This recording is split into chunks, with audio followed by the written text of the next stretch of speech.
వి gold trusted gold buyers తాకట్టులో ఉన్న బంగారాన్ని విడిపించి ఈ రోజు ఉన్న మార్కెట్ ధరకే కొనబడును. మరిన్ని వివరాలకు సంప్రదించండి 77107720. దసరా సందర్భంగా ఇప్పటికే అందరితో ఇంటరాక్ట్ అవుతున్నారు. దీంతో పాటు అన్ని ఎలక్షన్కి సంబంధించి ఒక పక్క ప్రణాళిక, స్థానిక ఎన్నికలపై ఒక పక్క ప్రణాళిక కూడా రూపొందిస్తున్న పరిస్థితి. మనతో పాటు మంత్రి, చెన్నూరు ఎమ్మెల్యే వివేక్ సార్ నాడు మాట్లాడుతున్నారు.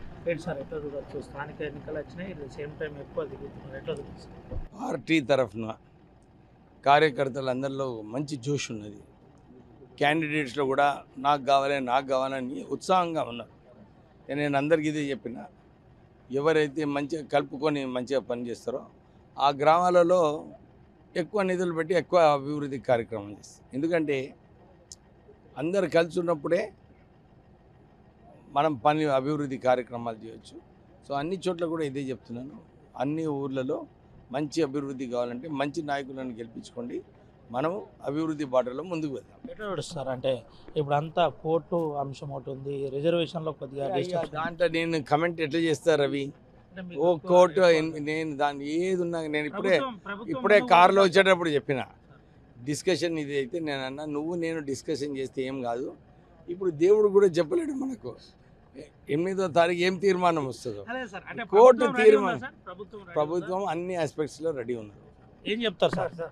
ఎవరైతే కాంగ్రెస్ పార్టీ కార్యకర్తలు ఉన్నారో, గ్రూప్లో ఉన్నారో వాళ్ళందరికీ ఏం చెప్తారు? నేను వాళ్ళందరికీ ఇదే సూచన ఇచ్చిన, అందరు కలిసినప్పుడే విక్టరీ ఉంటుంది.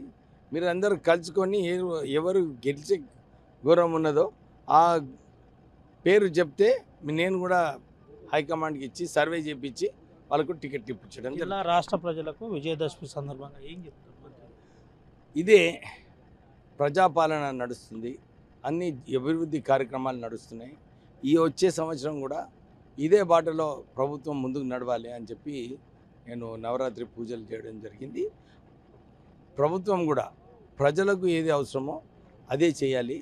ఇంతకుముందు టీఆర్ఎస్ హయాంలో పెద్ద పెద్ద ప్రాజెక్టులు పెట్టి కమిషన్ల కోసము పెద్ద పెద్ద ప్రాజెక్టులు పెట్టి ఎక్కడ కూడా ఇంప్లిమెంట్ చేయలేదు.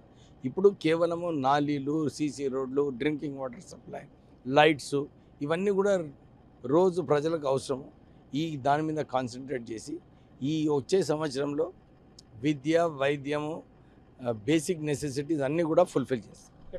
చివరిగా సార్, కాళేశ్వరం ప్రాజెక్ట్ అంశంలో ప్రభుత్వం మళ్ళీ నిర్మాణం చేయాలని ఒక ఆలోచన చేస్తున్నట్టు, దీని మీద మీరు ముందు నుంచి ఉద్యమంలో ఉన్నారు, ఏం చెప్తారు సార్? అంటే ఇప్పుడు ఆల్రెడీ ప్రాజెక్ట్ కట్టినారు, దానికి ఏదైతే బ్యాక్ వాటర్స్తో చెన్నూరు అంతా మునిగిపోయింది. చెన్నూరుకి ఫ్లడ్ ట్యాంక్స్ కట్టేది అవసరం ఉన్నది, ఫ్లడ్ బ్యాంక్స్. నేను మళ్ళీ వాళ్ళు ఆ ప్రపోజల్ ఉంటే ఇది తొందరగా మా చెన్నూరు నియోజకవర్గానికి న్యాయం చేయాలని చెప్పి పోరాటం చేస్తాను. ఇది పరిస్థితి. అంటే చెన్నూరు నియోజకవర్గానికి గతంలో కూడా సేఫ్టీ కోసం ఇటు రైలింగ్ కట్టాలనే ఆలోచనలు ఉంటాయి. అయితే ఇప్పుడు కనుక మళ్ళీ ఆ ప్రపోజల్ మొదలు పెడితే ఖచ్చితంగా ఆ అంశంలో ప్రభుత్వం దృష్టికి తీసుకొచ్చి వెంటనే అది పరిష్కారం చేయాలని నేను ఫైట్ చేయడానికి ప్రయత్నం చేస్తాను. దీంతోపాటు గ్రూపు లేదు, గ్రూప్ తగాదాలు లేవు, అన్నీ కూడా అందరు కలిసి పోటీ చేయాలని కోరుకోవాలని నేను చెప్తున్నాను. ఇప్పటికే ఆ కార్యకర్తలతో మాట్లాడుతున్నా. రేపటి కోర్టు అంశంలో నేను ఏం మాట్లాడను, రేపటి అంశంలో కోర్టు తుది నిర్ణయం కాబట్టి కోర్టు తర్వాతనే అన్ని ఏర్పాట్లకు ఇటు ప్రభుత్వం కూడా సిద్ధం ఉంది, ప్రభుత్వం సిద్ధంగా ఉందని మంత్రి వివేక్ వెంకటస్వామి చెప్పిన పరిస్థితి. ఉస్మాన్తో రవినాయక్, RTV అర్థం. తెలుగులో న్యూస్ కి ఫాస్టెస్ట్ యాప్ ఇప్పుడు టోటల్లీ న్యూ అవతార్లో జస్ట్ 5 సెకండ్స్ లో కంప్లీట్ న్యూస్. సోషల్ మీడియాలో ట్రెండ్స్ కి one stop solution. Live TV app voice search option తో ఇప్పుడే డౌన్లోడ్ చేయండి లేదా అప్డేట్ అయిపోండి. యాప్ లింక్ డిస్క్రిప్షన్ లో ఉంది.